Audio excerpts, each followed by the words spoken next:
Everyday foods that raise your estrogen levels. Stop now.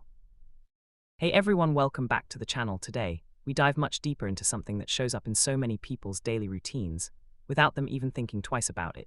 These are super common everyday foods packed with phytoestrogens, which are natural plant compounds that can mimic estrogen or influence how estrogen works in the body for folks trying to keep hormone levels in check, especially guys focusing on testosterone balance or anyone noticing signs that things might feel a bit off. This kind of information can be really eye-opening because even small amounts from multiple sources can build up over weeks or months and potentially play a role in how balanced everything feels. Let's start with the biggest one that surprises a lot of people. Flax seeds. These small brown or golden seeds get sprinkled everywhere: smoothies, yogurt bowls, oatmeal, salads, energy bars, you name it, people go for them because they deliver great fiber, omega-3 fatty acids, and they help with digestion regularity. But here's the thing, flax seeds consistently rank as one of the absolute highest sources of lignans, which is a major type of phytoestrogen. Research from various nutrition databases. Studies points out that flax seeds contain far more lignans per gram than almost any other plant food out there. When you grind them up or eat them whole, your gut bacteria convert those lignans into enterolignans, compounds that can weakly bind to estrogen receptors in the body and act in an estrogen-like way. If you're someone who adds 2, 3, even 4 tablespoons a day, thinking it's all super healthy, that daily habit can introduce a significant load of these compounds over time. Many people report feeling more energized or noticing subtle shifts in mood, energy, or even body composition after scaling back on heavy flax use. Not saying it's harmful for everybody, because in some cases these compounds offer benefits like antioxidant support. But if your goal is dialing down potential estrogenic activity, swapping to low lignan options like pumpkin seeds, sunflower seeds, or hemp seeds makes a lot of sense. Those still give fiber and healthy fats without the same phytoestrogen punch.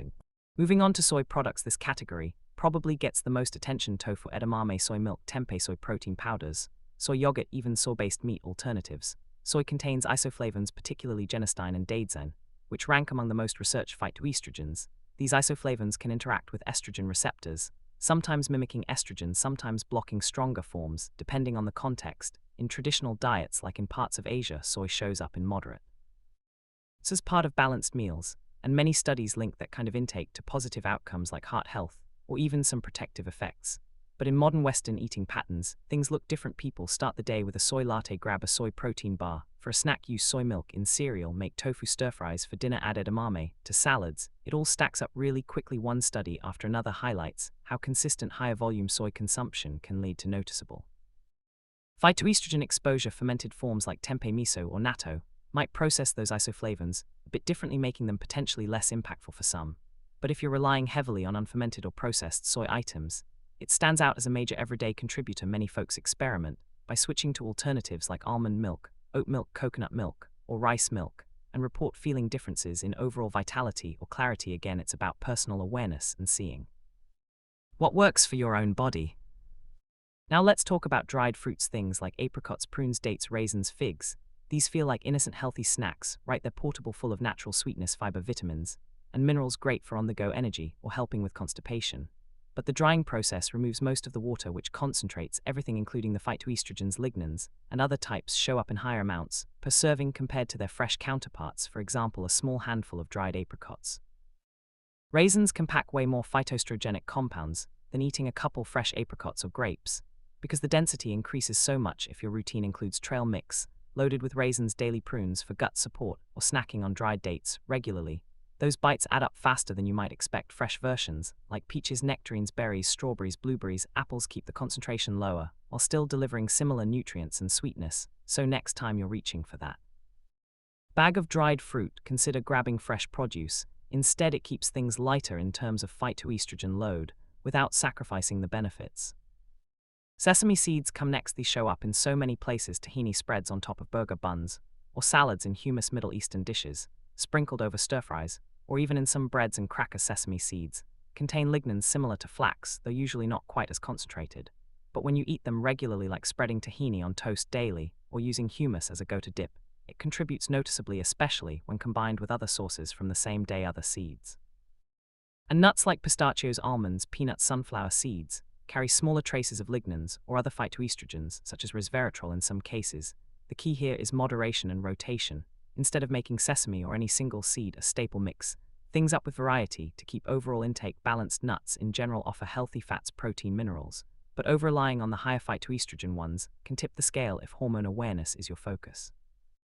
Beer and anything with hops deserves its own spotlight, especially for guys. This one often flies under the radar. Hops used to flavor beer contain a particularly potent phytoestrogen called 8-prenylnaringenin, considered one of the strongest plant-based estrogen mimics, identified even in moderate amounts like a couple pints on weekends or lighter daily. Drinking the hops exposure adds up. Craft beers, IPAs, or hop-heavy styles tend to have more of it. Historical observations from hops farm workers noted changes in cycles from just handling the plants, so the compound is active diluted in beer, but still present if beer is part of your routine. Switching to lower hop options, non-alcoholic versions, without heavy hops, wine, spirits, or simply more water, herbal teas, can reduce that sneaky input. Many people notice better recovery energy or morning alertness after cutting back on beer specifically.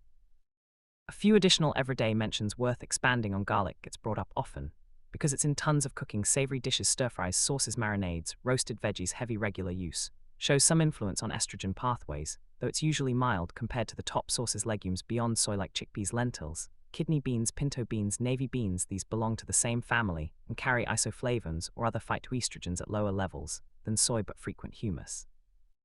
Chickpea salads, lentil soups, bean burritos add cumulative exposure. Dairy, sometimes debated, because commercial versions might include traces from animal hormones or natural estrogens in milk, though plant-based phytoestrogens aren't the main issue here. For some, the combination matters. Cruciferous vegetables, broccoli, cauliflower, Brussels sprouts, kale, cabbage, these actually support estrogen metabolism in positive ways, helping the body process and clear excess, but they do have mild phytoestrogens. So they're more on the balancing side than strongly raising ones. Whole grains like wheat, rye, oats, barley contain lignans too, though amounts vary, and they're usually part of broader meals. Stepping back for the bigger picture, phytoestrogens exist naturally in plants, and in many cultures high intake from traditional sources links to good health outcomes, longevity, lower risks in certain areas. The body processes them uniquely. Gut microbiome plays a huge role in converting them. Some people metabolize better, others less so. Genetics, age, overall diet, lifestyle factors like sleep, exercise, stress management all interact with how these compounds affect you. For those prioritizing hormone balance, reducing the highest everyday sources while keeping nutrient-dense eating can bring noticeable shifts in energy, mood, focus, body feel without extremes. Practical swaps to consider: flax, go pumpkin, hemp, chia seeds, soy, switch almond, oat, coconut milk, dried fruits, favor fresh peaches, berries, apples, grapes, beer, try lighter wine, sparkling water, herbal infusions, focus on whole proteins, lean meats, fish, eggs, veggies, healthy fats, avocados, olive oil, nuts in moderation. Variety keeps things sustainable. Which of these everyday foods surprised you the most, or which one are you thinking of cutting back on first? Drop it in the comments below.